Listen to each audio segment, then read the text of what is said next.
SMITHSONIANMAG. Com, May 15, 2020, 8 a.m. Catherine the Great as a monarch mired in misconception. Derided both in her day and in modern times as a hypocritical warmonger with an unnatural sexual appetite, Catherine was a woman of contradictions whose brazen exploits have long overshadowed the accomplishments that won her the Great moniker in the first place.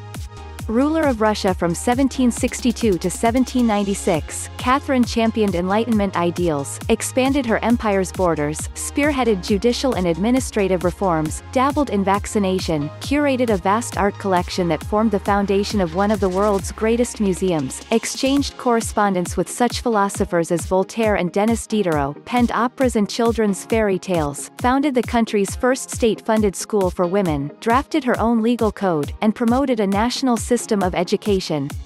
Perhaps most impressively, the empress, born a virtually penniless Prussian princess, wielded power for 3 decades despite the fact that she had no claim to the crown whatsoever. A new Hulu series titled The Great takes its cue from the little-known beginnings of Catherine's reign. Adapted from his 2008 play of the same name, the 10-part miniseries is the brainchild of screenwriter Tony McNamara.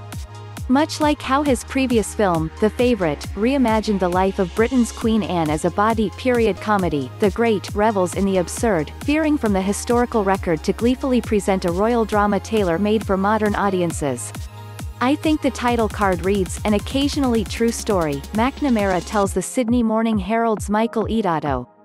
And yet it was important to me that there were tentpoles of things that were true, like, her being a kid who didn't speak the language, marrying the wrong man and responding to that by deciding to change the country. Featuring Elle Fanning as the Empress and Nicholas Hoult as her mercurial husband, Peter III, the Great, differs from the 2019 HBO miniseries, Catherine the Great, which starred Helen Mirren as its title character.